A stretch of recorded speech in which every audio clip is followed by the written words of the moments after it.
तो स्टूडेंट कैसे हैं आप लोग। आज के इस वीडियो के माध्यम से मैं आपको बताऊंगा एसी थ्योरी के तमाम वो न्यूमेरिकल के बारे में जो कि न्यूमेरिकल आपका पूछा जाता है आपके सेमेस्टर एग्जामिनेशन में।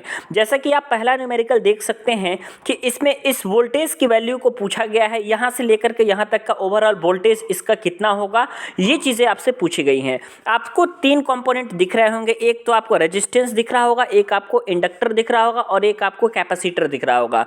और यहाँ पे आप देख सकते हैं कि आर, एल और सी यह तीनों जो है आपके सीरीज में लगे हुए हैं, है ना। तो रेजिस्टेंस के ऊपर जो आपका वोल्टेज ड्रॉप है ये आपका 40 वोल्ट का वोल्टेज ड्रॉप है। इंडक्टर के ऊपर जो आपका वोल्टेज ड्रॉप है वो 70 वोल्ट का वोल्टेज ड्रॉप है। और जो आपका कैपेसिटर है उसके ऊपर जो है कंप्लीटली 100 वोल्ट का आपका वोल्टेज ड्रॉप है ना। ये जो आप 100, 70 और 40 देख रहे हैं यह एक्चुअली में है क्या, तो यह आपका वोल्टेज ड्रॉप है जो कि तीनों कंपोनेंट पे हो रहा है।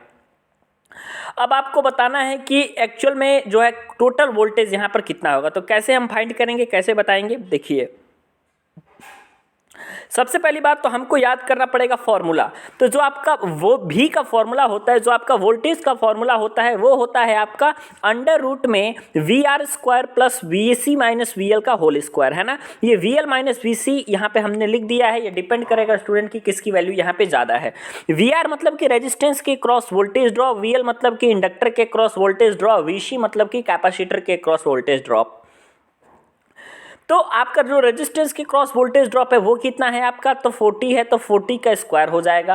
प्लस में इंडक्टर के क्रॉस वोल्टेज ड्रॉप और कैपेसिटर के क्रॉस वोल्टेज ड्रॉप कितना है। तो हम देख रहे हैं कि कैपेसिटर इज इक्वल टू आपका 100 वोल्ट का वोल्टेज ड्रॉप हो रहा है और इंडक्टर पे आपका 70 वोल्ट का वोल्टेज ड्रॉप हो रहा है ना।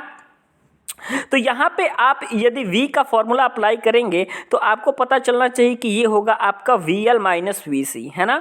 क्योंकि आपको पता है कि X is equal to XL minus XC होता है। अगर कहीं भी आपके किसी भी अगर आपके सर्किट में यदि इंडक्टर और कैपेसिटर यह दोनों चीज़ें लगी हुई हैं स्टूडेंट, तो एक बात का हमेशा आपको याद रखना है कि करंट जो होता है कैपेसिटर के केस में करंट क्या होता है, π/2 डिग्री लीड करता है और जो वोल्टेज होता है वो क्या करता है आपका लैग करता है ना। ये चीज़ों को आपको याद रखना जरूरी है। तो इसलिए जो V is equal to formula आपका हो जाएगा VL माइनस VC हो जाएगा।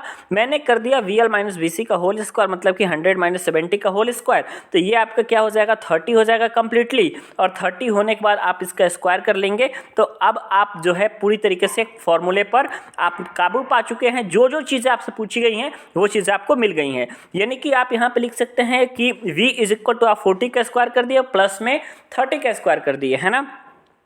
तो जब जो यहाँ पे आपका 40 का स्क्वायर हुआ वो कितना हुआ आपका 1600 हुआ और 30 का स्क्वायर जो है आपका 900 हुआ, है ना। इन दोनों को जोड़ेंगे तो आपका 2500 हो जाएगा और वोल्टेज जो है आपका बाहर निकलेगा तो ये आपका 50 वोल्ट आपका हो जाएगा, जो कि आपका करेक्ट टोटल वोल्टेज होगा, जो कि इंडक्टर, कैपेसिटर और इसके अलावा रेजिस्टेंस के क्रॉस जो वोल्टेज ड्रॉप है सबके वोल्टेज ड्रॉप, जो कि यहाँ पे आप देख रहे हैं कि तीनों कंपोनेंट पे अलग अलग वोल्टेज ड्रॉप है। क्योंकि आपको पता है सीरीज में आपका वोल्टेज ड्रॉप जो होता है हर कंपोनेंट पे अलग अलग होता है, करंट आपकी सेम होती है, तो ओवरऑल जो आपका कंप्लीट पूरा वोल्टेज होगा वो किसके बराबर हो जाएगा आपका, तो 50 वोल्ट के बराबर हो जाएगा, है ना।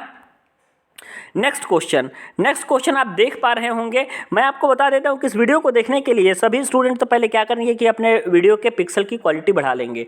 अगर आप अपनी क्वालिटी बढ़ा लेते हैं पिक्सल की तो निश्चित तौर पे आपको अच्छे तरीके से दिखेगा। इसमें सीधे तौर पे आपसे पूछा गया है कि डैम्पिंग रेशियो का क्या होगा। अगर आपने एसी थ्योरी पढ़ा होगा तो आपको पता होगा कि जो डैम्पिंग रेशियो का फॉर्मूला होता है ये होता है आपका damping ratio is equal to R/2 under root में C/L। और यहाँ पे एक सीरीज RLC सर्किट है ना। जैसे कि आप पहले वाले में एग्जांपल में देखे हैं कि रेजिस्टेंस, कैपेसिटेंस और इसके अलावा जो इंडक्टर था वो तीनों चीज़ आपकी क्या थी, रेजिस्टेंस, कैपेसिटर और इंडक्टर तीनों सीरीज में लगा था। तो मान लीजिए कि रेजिस्टेंस की वैल्यू आपकी 1 ओम है, इंडक्टर की 1 हेनरी है और कैपेसिटर की आपका 1 फैरेड है ना।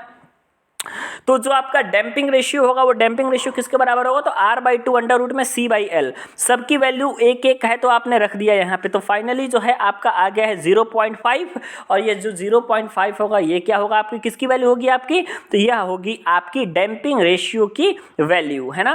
काफ़ी इंपॉर्टेंट है और सीधे तौर पर आपसे पूछा जा सकता है, ठीक है। अब यहाँ पे देखिए इसमें क्या आपसे पूछा गया है, तो ये देखिएगा क्वेश्चन क्या कह रहा है कि एक आपका RL सीरीज सर्किट है, मतलब कि सिर्फ और सिर्फ सिर्फ दो कंपोनेंट लगे हुए हैं, एक आपका इंडक्टर लगा हुआ है और एक आपका रजिस्टर लगा हुआ है सीरीज में। एसी सर्किट के रेजिस्टेंस की वैल्यू आपकी दे दी गई है यहाँ पे 10 ओम के बराबर, और यहाँ पर जो इंडक्टिव रिएक्टेंस है उसकी वैल्यू भी 10 ओम दिया गया है ना। एसी वोल्टेज सोर्स के द्वारा यदि यह कनेक्ट है तो इसमें आपको फेज एंगल की वैल्यू बताने हैं कि वोल्टेज सोर्स और करंट सोर्स के बीच में फेज एंगल आपका कितना होगा। तो वोल्टेज सोर्स और करंट सोर्स के बीच में जो फेज एंगल का फॉर्मूला होता है यह होता है आपका tan phi is equal to होता है आपका XL अपॉन में R। तो यदि एंगल की बात करेंगे तो वो चीज़ आपकी फाई हो जाएगी, तो फाई के बराबर, फाई की वैल्यू किसके बराबर हो जाएगी, तो tan inverse XL upon R के वैल्यू के बराबर हो जाएगी। अब ये tan इनवर्स XL की वैल्यू भी 10 है और R की वैल्यू भी 10 है, तो 10 से 10 आपका कैंसिल हो जाएगा, तो फाई इज इक्वल टू आपका tan इनवर्स 1 आ गया। और आपको पता है 10 में 1 किसका वैल्यू होता है, तो आपका 45 डिग्री का वैल्यू होता है। तो आपने यहाँ से यह पता लगा लिया कि सर जो है इस तरीके से आपका यह क्वेश्चन का करेक्ट आंसर हो जाएगा। इसी तरीके से आपको क्या करना है स्टूडेंट, सॉल्व करना है। अगर आप इस तरीके से सॉल्व कर लेते हैं तो निश्चित तौर पे आप एसी थ्योरी के तमाम न्यूमेरिकल्स को अच्छे तरीके से हैंडल कर पाएंगे।